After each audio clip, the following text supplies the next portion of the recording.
We're here with Alex Camino, Vice President of Marketing and Communications for Softtek, someone we always love to talk to. And Alex, our topic for today is something that I think is kind of provocative, but it's something we want to get into a little bit, and that is around the IT services sector and the fact that, in your view, it's lost some credibility in the recent number of years. Mm-hmm. What specifically has gone on to lose the credibility within enterprises? Well, I think it basically has to do with two things. One is the rate of success of new projects. When you're talking about IT projects, and you see some of the figures, there's this very famous, and it's quoted everywhere, the chaos report. I don't know if you're familiar with the Standish group published this report, and they update it every couple of years, I think.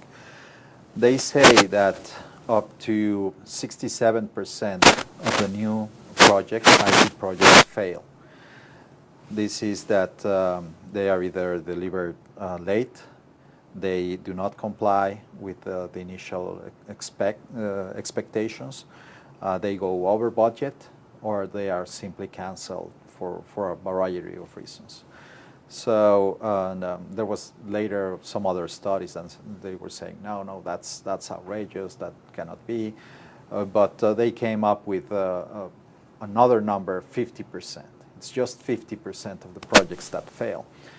But if you take it to any other context, 50% failure is really bad. Just imagine just getting into your car and every other time it will not start.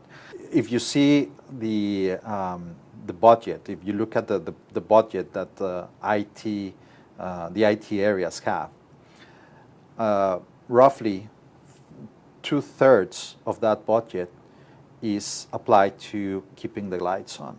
When they get in the room, they want to turn on the light, and they don't want to know what's going on outside of that. But they, what they see is their investment in new projects, and but they also see how much budget they are sending out to IT.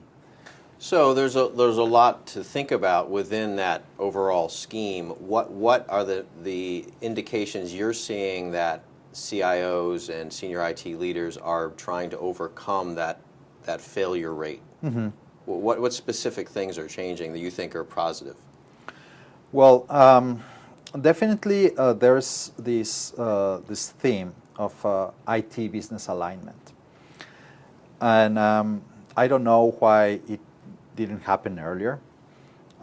If you talk to the IT folks, whether it's on the vendor side or on the buy side, they refer to the business. It's IT and the business, right? And we have to realize that we are part of the business. Some analysts like Forrester, they say it's not IT anymore, it's BT, business technology. So they are talking about ways on how to embed IT within the business. And that's one thing. The other thing that is also happening is the empowered business user. We see more and more business users making IT decisions, and in some cases without even involving their CIO or their IT counterparts. And that's also a good thing for the business perspective. Doesn't necessarily do a lot in terms of for the reputation of IT within the organization, mm-hmm. But I see that as a step in the right direction. The truth of the matter is that I only involve them when I cannot have things done, when I need a password or I need some authorization of sorts. So the business side are starting to make those decisions. You see the chief marketing officers or chief sales officers making the decision to hire or to move everything to Salesforce.com. Right. Some people are calling that rogue IT or shadow IT, where you end up circumventing IT because they're perceived as slow and not reactive enough. Mm-hmm.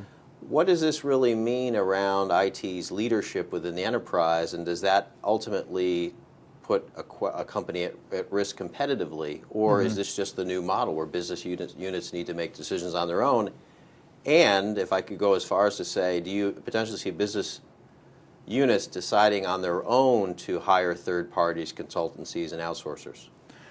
I think this is this as a call for attention for IT. IT needs to be faster in the way that they respond, but also it can also help IT to make the case on how relevant they are for the business. At the end of the day, most organizations, especially large organizations, financial institutions, they have invested millions, billions of dollars in creating these applications that basically have the logic of the business. That's how they capture all the knowledge that they've gained throughout the years, and they have coded that and built custom applications or off-the-shelf applications that they've customized. So at the end of the day, there's a lot of value in the in-house systems, and that will not go away. And they would have to somehow realize that how can I start making a better use of this infrastructure and these investments that I've made. So, in your view, from sitting in this chair of someone at Softtek, how do you position yourself to add value to organizations going through these kinds of transformations? Well, basically, going back to what I mentioned earlier, we see this 100% of the budget, and we see 2/3 of that budget going to keeping the lights on. Mm-hmm. So we need to shrink that. And how we do that is we need to change the spend pattern, to change the way they have been spending that budget.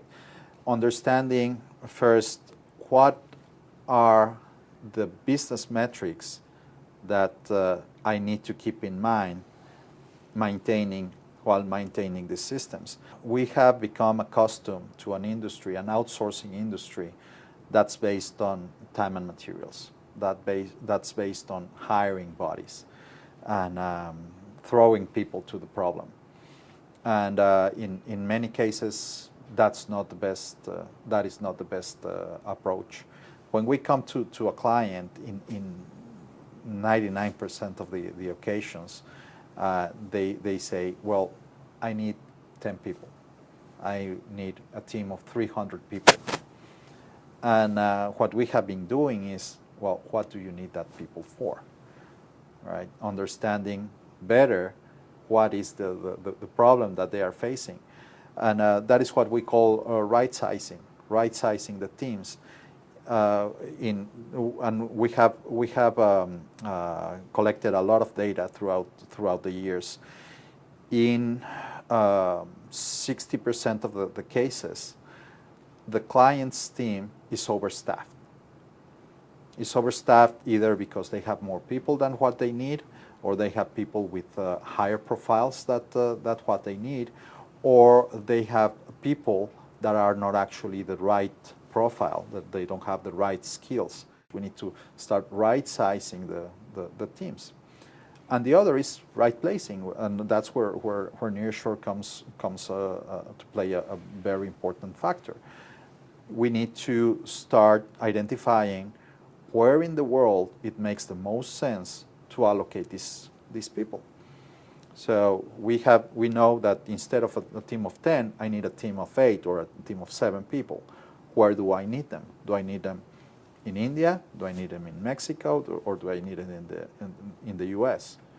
And in many cases, the solution is not I need everyone to be offshore. In many cases, you need to have a split. But it goes again back to what is the business problem that you're trying to solve. Is there some specific vertical you work in, or you know, an organization that you can help use as an example of working with somebody who's matured enough to the point where they're identifying the end business outcome? Well, unfortunately, you know that we work in an industry where naming clients is not possible. It's true. We know that. It's impossible. We're also working with another client that it's their growth strategy is based in acquisitions. They are growing internationally through a lot of acquisitions. And we are basically running a team that is in charge of integrating the applications of the companies that they acquired with their legacy systems and the way that they do work. So the metric there is how fast can I make this, integrate this company and have them up and running within the standards of the parent. Okay, well, very good, Alex. Always interesting and always provocative to have discussions with you, so thank you so much for joining us today. No, thank you very much, Kirk.